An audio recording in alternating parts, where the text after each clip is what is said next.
오늘은 여자여 보소서 아들이니다라는 제목으로 말씀 전하겠습니다. 2003년 7월 3일 제 첫아들이 태어났습니다. 새벽에 이제 진통이 와서 가서 이제 좀 고생을 하다가 정오 무렵에 태어났던 기억이 납니다. 그리고 이제 며칠 있다가 집으로 아기를 이제 데려오는데 처음이잖아요. 처음이니까 이거 어떻게 해야 되는지를 모르겠더라고요. 그래서 제가 뭐 책도 사서 읽어보고 또 뭐 주위에도 물어보고 뭐 이렇게 해야 된다더라 저렇게 해야 된다더라 그러면서 굉장히 떨리고 긴장됐습니다. 자녀가 생긴다는 것, 새 식구가 생긴다는 게 사실은 굉장히 좋기도 하지만 부담도 되고 떨리기도 한 순간이었습니다. 물론 자녀를 키우고 양육하면서 또 힘도 들지만 그 힘듦도 또 사랑의 짐이라고 여기면서 그렇게 왔던 것 같습니다. 가족, 또 식구, 참 우리의 마음을 찡하게 하는 말인 것 같습니다. 오늘 읽은 본문을 보면 예수님이 달리신 십자가 곁에 선 사람들이 누구인지를 밝히면서 시작되고 있습니다. 25절 말씀 우리 같이 한번 읽어볼까요? 25절 시작. 예수의 십자가 곁에는 그 어머니와 이모와 글로바의 아내 마리아와 막달라 마리아가 섰는지라. 예수님의 곁에 선 사람들이 쭉 나옵니다. 그 어머니와 이모와 글로바의 아내 마리아와 막달라 마리아가 섰습니다. 가장 처음으로 등장하는 사람은 어머니 마리아입니다. 마리아는 예수님의 어머니가 돼서 누구보다도 행복하고 큰 은총을 입었습니다. 복중에부터 시작을 해서 또 천사의 계시를 받고 이제 정말 어렸을 때 또 예수님의 공생의 시절 동안 놀라운 하나님의 일을 하는 것을 보면서 또 한편 가슴이 또 감사하고 뿌듯했을 거예요. 근데 지금 이 십자가 아래 서 있는 예수님의 어머니 마리아는요, 이 세상에서 가장 슬픈 여인입니다. 아들이 매달린 십자가 곁에 서 있는 어머니를 한번 여러분 생각해 보십시오. 예수님의 십자가에 못 박힌 손과 발을 보면서 어렸을 때 아기 예수님의 어떤 아장아장 걸었던 그 손과 발, 그 움직였던 것들이 다 기억이 날 거고요. 또 예수님이 쓰신 가시관을 보면서 그 이마와 머리를 보면서 예수님이 아기 때 머리를 빗어주고 했던 그런 추억들이 다 떠오르지 않겠습니까? 어머니 마리아는 이 세상에서 가장 슬픈 여인으로 오늘 본문에 등장합니다. 사실 누군가를 사랑한다는 것은 아픈 것이죠. 자녀를 사랑하는 것은 자녀 입장에서는 사랑받고 보호받는 것이지만 그 자녀를 사랑하고 케어하는 입장에서는 오래 참고 아픈 것이 사랑의 본질입니다. 이렇게 예수님의 이제 마지막 순간 어머니는 그 옆을 묵묵하게 지켜내고 있습니다. 사실 이 마리아는요, 예수님의 공생의 기간 동안에는, 예수님이 활발하게 활동하는 동안에는 뭐 그렇게 자주 언급되거나 등장하지는 않습니다. 오히려 예수님 주변에 언급되고 등장하는 사람은 제자들이죠. 뭐 베드로라든지 요한이라든지 뭐 그런 사람들이 부각되고 등장하고 함께 동력하고 활동합니다. 반면에 어머니 마리아는요, 잘 등장을 하지 않아요. 그림자처럼 배경처럼 잘 보이질 않습니다. 사실 어머니의 역할, 부모의 역할이 그런 역할이 아닌가 싶습니다. 아이가 자랄 때는 바로 옆에서 굉장히 세심하게 챙기지만 그러나 아이가 자라서 어른이 되면요, 멀찍이 떨어져서 기도해주고 또 눈물 흘리고 자녀의 삶이 잘 될 수 있도록 영적인 배경이 되어주는 것, 그것이 어머니의 역할이고 부모의 역할입니다. 저도 이 말씀을 좀 묵상하면서 저희 어머니도 생각이 많이 났습니다. 목회하는 아들 좀 신경 쓰일까봐 뭐 이렇게 집안에 어떤 신경 쓸 만한 일이 있어도 잘 얘기를 안 하셨습니다. 아파도 아프다는 얘기 안 하고 뭐 병원에 입원하면은 며칠 있다가 뭐 형님을 통해서 살짝 온다든지 또 어려워도 어렵다는 얘기를 잘 안 하십니다.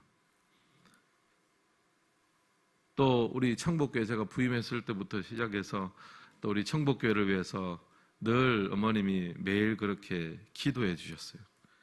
영적 배경이 되어 주셨습니다. 어머니 마리아도 이제 그랬습니다. 예수님의 배경이 되어 주다가 예수님이 십자가에 매달린 순간에는 전면에 등장을 하시는 거죠.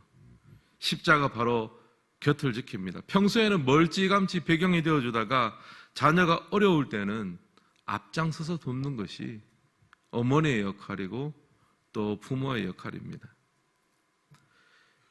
반대의 경우도 있죠. 마리아처럼 평소에는 배경처럼 멀찌감치 이렇게 지내다가 돕다가 결정적인 순간에는 예수님 곁에 서는 사람이 있는가 하면은 그 반대도 있어요. 요한을 비롯해서 예수님의 제자들입니다. 자기가 필요할 때는 주님 앞에 달려갈 수 있는 사람은 많지만 주님이 필요할 때 정작 그분 곁에 서주는 사람은 많지 않은 거죠.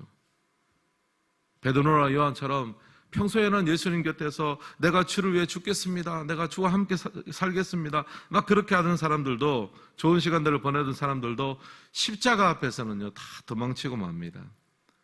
마태복음 26장 56절은 이에 제자들이 다 예수를 버리고 도망하니라. 12명이 다 도망치고 말았습니다. 또 이 십자가를 준비하는 시간들을 보면 겟세마네 동산에서도 예수님께서 깨어서 기도하라고 1시간이라도 기도하라 그렇게 요청을 했는데 다 피곤해서 잠을 자버렸고요. 예수님이 체포당하니까 순식간에 한 줌의 먼지처럼 미꾸라지처럼 다 빠져나가 버립니다. 그렇게 큰소리치던 베드로도 십자가 옆에 없습니다. 여러분, 고난이 찾아오면요 우리가 어떤 사람인지를 깨닫게 되는 거예요. 우리의 믿음이 얼마나 약한지, 우리가 지금까지 살아온 것이 내 힘과 내 능력과 내 용기가 아니라 하나님이 붙들어 주셔서, 하나님 은혜 주셔서 여기까지 왔다는 것을 고난 앞에서는 여실히 드러내는 거죠. 우리의 기초를 드러낼 수밖에 없습니다. 지금 제자들이 그랬습니다. 또 우리의 모습이 그렇습니다. 여러분, 우리가 살아가면서요 어떤 사람의 진정한 친구가 되어주고 싶다면요 그 사람이 좋고 잘 나갈 때도 축복하고 도와주십시오.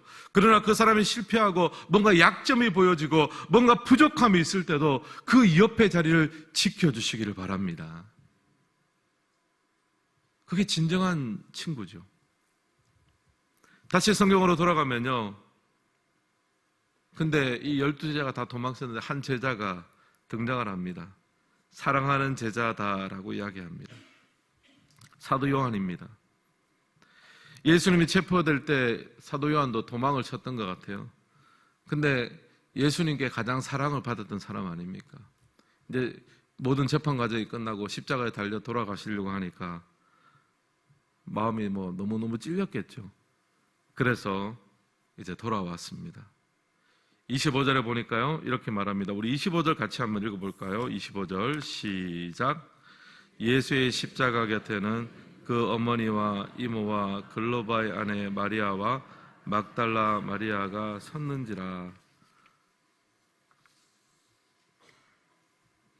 여성들만 이렇게 서 있지만 그 뒷장에 보면은 이제 그 사랑하는 제자가 곁에 서 있는 것을 보시고 또 그 뒤에 보면 예수님께서 그에게 부탁을 하십니다. 여러분, 만약에 여러분이 예수님 같으면 이 요한이 왔을 때 어떻게 했을 것 같습니까? 네가 지금 어디 갔다가 지금 이제 오냐? 내가 그 재판장에서 그렇게 힘들고 어려울 때 그런 데 없다가 이제 다 끝나니까 왔냐? 이제 인간적으로 보면 그렇게 말하고 싶은 마음도 있을 거예요. 근데 예수님께서요 묵묵하게 보시고 받아주십니다. 그리고 사명을 맡겨주세요. 사랑하는 성도 여러분, 우리가 믿음을 가지고 살아가는 우리는요 어떻게 보면 이 땅을 살아가는 요한과 같습니다. 믿는다고 하고 또 사명을 감당한다고 하지만 약했습니다. 힘들면 도망쳤고요, 때로는 비겁했습니다. 때로는 믿음을 버려왔습니다. 그러나 다시 주님 앞에 나오는 거 아닙니까? 내가 비록 약했고 내가 비록 비겁했지만 주님을 사랑하는 사람들이잖아요. 그리고 예수님께서는 당신을 사랑하는 제자를 다시 받아주셨습니다. 그리고 사명을 주셨습니다. 예수님의 어머니 마리아를 부탁하셨습니다. 요한에게는 보라 내 어머니라 라고 말씀하시고요. 또 마리아에게는 보소서 당신의 아들입니다. 그렇게 말씀을 하셨습니다. 예수님께서는 새로운 가족을 주셨습니다. 십자가 아래에서 태어난 새로운 가족, 바로 교회입니다. 사랑하는 성도 여러분, 우리가 예수님을 믿고 구원받는 백성이 된다는 것은요, 단순하게 한 개인이 구원받는 것을 차원을 넘었습니다. 믿음의 가족이 된다는 것이에요. 형제와 동기간이 생긴다는 것입니다. 그리스도의 몸의 지체가 된다는 것입니다. 영적 가족이 생긴다는 뜻이에요. 그 가족의 관계 안으로 들어간다는 것입니다. 이 고난주간은요, 십자가 아래에서 태어난 가족, 교회를 사랑하고 서로를 사랑하고 축복하며 믿음으로 살기를 결단하는 시간이 될 줄을 믿습니다. 제가 이제 제자훈련을 진행을 하고 있는데요. 이제 지난주에 사랑의 실천을 하라고 생활 숙제를 내드렸어요. 그러니까 다들 열심히 숙제를 하셨습니다. 한 분이 이제 그 실천한 부분들을 이제 설명을 하면서 이제 이렇게 과제를 제출하셨습니다. 제가 잠시 인용하겠습니다.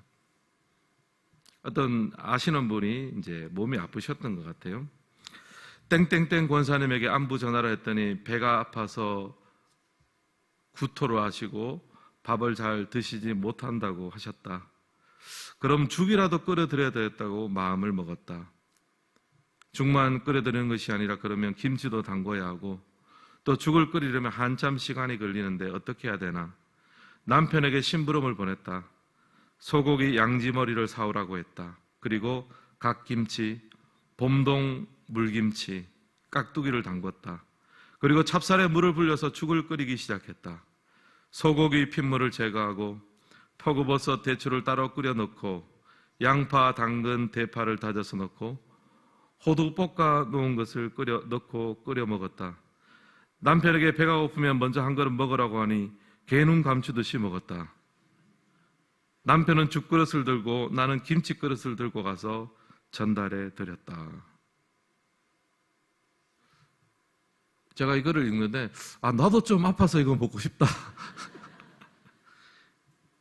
가족이잖아요.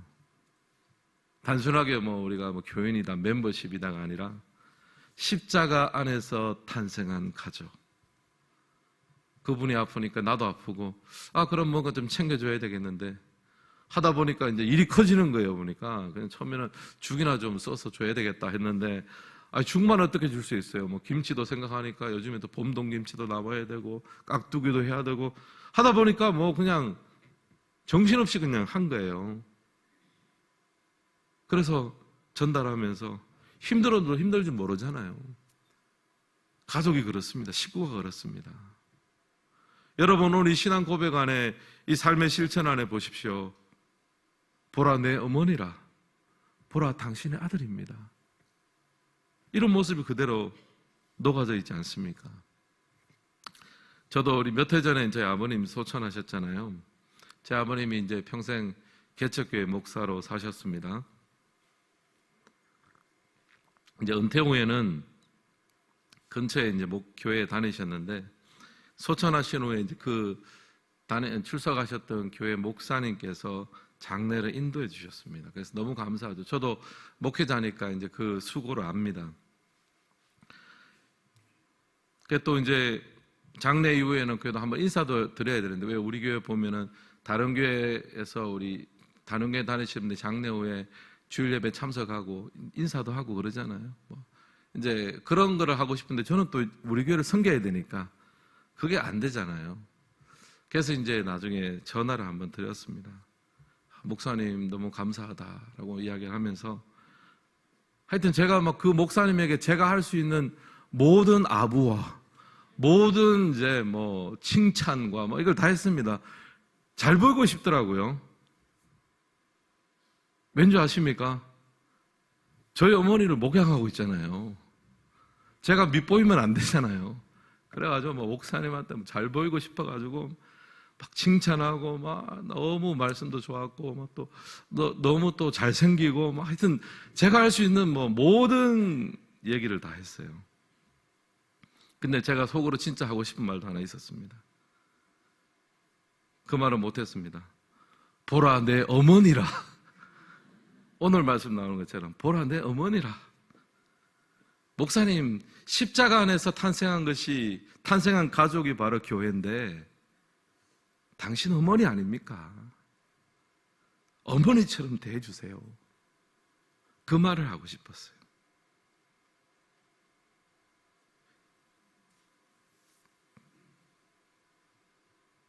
전화를 끊고 눈물이 나더라고요.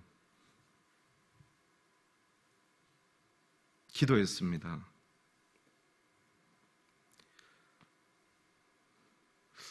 제가 요즘 이렇게 눈물이 조금 납니다. 이게 좀 갱년기 같아요. 어제도 갑자기 저 혼자 막 이렇게 설교하다가 눈물이 났어요. 어떻게 기도했느냐면 예수님 걱정하지 마십시오. 천국교회 어르신들이 제 아버지고 제 어머니입니다. 성도님들이 제 형님이고 누님입니다. 저들이 내 동생들입니다. 저들이 내 아들이고 딸들입니다. 예수님 걱정하지 마십시오. 주님 앞에 설 때까지 당신께서 부탁하신 가족, 십자가 안에서 탄생한 가족 교회를 사랑하고 돌보겠습니다. 보라, 내 어머니입니다. 아들입니다. 그런 기도를 했습니다. 사랑하는 성도 여러분, 우리가 교회의 지체를 볼 때 소중히 여기는 마음을 가지시기 바랍니다. 연세가 많은 분들은 우리의 아버지요, 어머니입니다. 또 형님이요, 누님이요, 오빠요, 동생들입니다. 우리 다음 세대는 아이들이요, 아들들이요, 딸들이요, 손주들입니다. 교회는 십자가 아래에서 태어난 가족입니다. 영적 음식을 함께 먹는 믿음의 식구들 아닙니까? 지난주에 성찬식을 했지 않습니까? 예수님의 피와 살을 상징하는 떡과 포도주를 함께 먹었습니다. 함께 먹고 마시고 함께 울고 웃는 하나님 아버지의 자녀로 하나님께서 우리를 묶어 주셨습니다. 또 여러분들은 또 서로가 서로에게 또 여러분이 저를 볼 때 아들처럼 동생처럼 또 형님처럼 오빠처럼 아버지처럼 여기십니다. 또 저도 여러분을 그런 동일한 마음으로 여기기를 소망합니다. 다만 우리가 서로가 서로를 볼 때 항상 기억하셔야 됩니다. 요한처럼 우리가 약한 사람입니다. 약하지만 부족하지만 그러나 주님께서 우리에게 허락하신 믿음의 식구들을 발견하고 사랑하는 데 힘쓰는 은혜가 있기를 주님의 이름으로 축복합니다.